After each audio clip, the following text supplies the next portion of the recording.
are now live on ERi-TV with English news broadcast. Dear viewers, hello and thank you for joining us. And do stay tuned for our domestic and international news for Friday, the 14th of March. Reporting live from our headquarters in Asmara and inviting you to stay with us is Heaven Johannes, your news anchor for this session. Let's begin with the major headlines.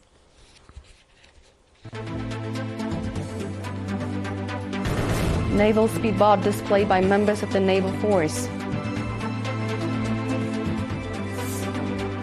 Meeting on the preservation of intangible heritage.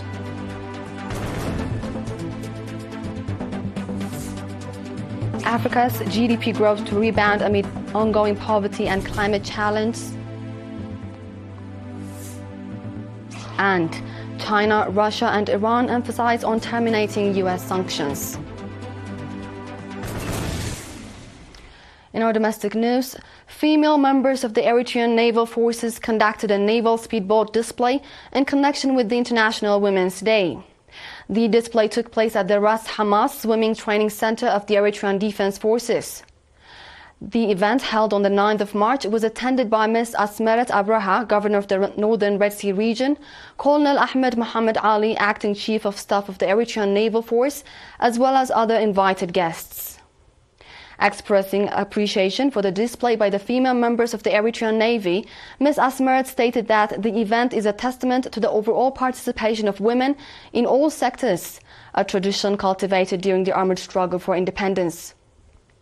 The event also featured performances by the cultural troupe of the Eritrean Naval Forces and a general knowledge competition.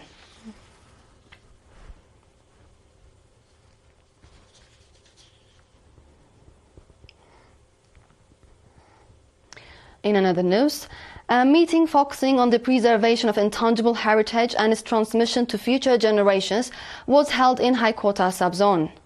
The meeting was attended by public representatives, government institutions, students, as well as area administrators. During the meeting, experts in the field provided extensive briefings on the meaning and types of intangible heritage, emphasizing its importance for preservation and documentation. They highlighted that intangible heritage reflects the identity, values and history of a society and must be passed on to future generations. Mr. Idris Saleh, Director General of Culture and Sports in the Gashbarka region, stated that the meeting was organized in collaboration with the Commission of Culture and Sports to support the preservation of intangible heritage. He called on the public, particularly village elders and experts in the field, to play a leading role in preserving and documenting the region's cultural heritage. Mr. Suleiman Mahmoud, Managing Director of the subzone, urged administrators at all levels to strengthen collaboration with the Commission of Culture and Sports in efforts to identify and document intangible heritage. Participants expressed their readiness to contribute to preservation efforts and called for continuous awareness-raising activities to enhance public understanding of the importance of intangible heritage.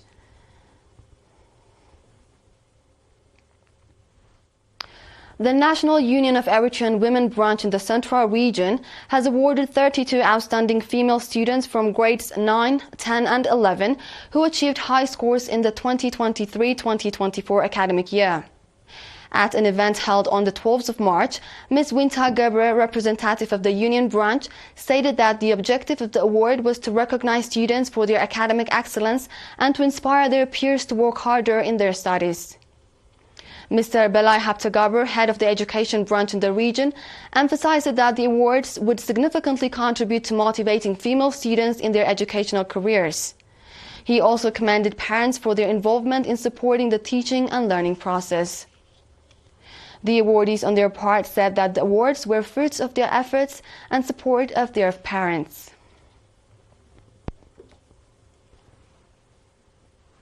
Do stay tuned, dear viewers, for we'll be back with the international news after the short break.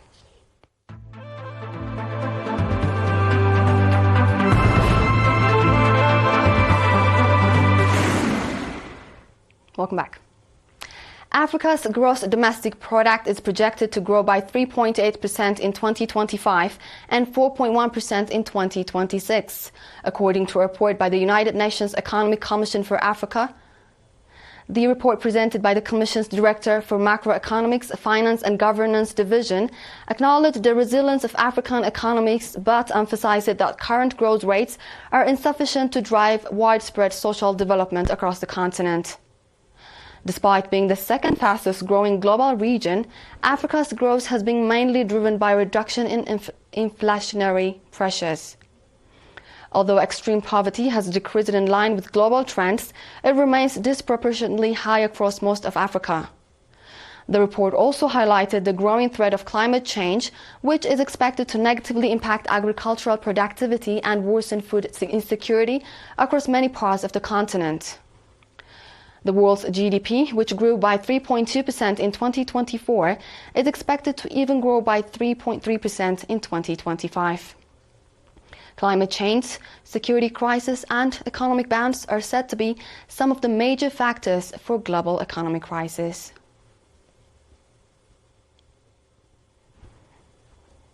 In today's final report, China and Russia confirmed their support to Iran today after the United States demanded nuclear talks with the country, with senior Chinese and Russian diplomats saying dialogue should only resume based on mutual respect and all sanctions ought to be lifted. China, Russia and Iran emphasized that the relevant parties should be committed to addressing the root cause of the current situation and terminating all unlawful unilateral sanctions, pressure or threat of force. It is to be recalled that in 2015, Iran agreed to curb its nuclear program in exchange for the lifting of international sanctions in a deal with the United States, Russia, China, Britain, France and Germany. However, in 2018, the United States pulled out of the pact and has been putting several sanctions on the country ever since. President Trump's administration has also put sanctions on Iran targeting the country's fuel sector on March the 13th. Iran has officially condemned the sanction, saying it's targeted to halt its socio-economic development. With this, we conclude our news for this session. Dear viewers, time for a quick recap of the major headlines.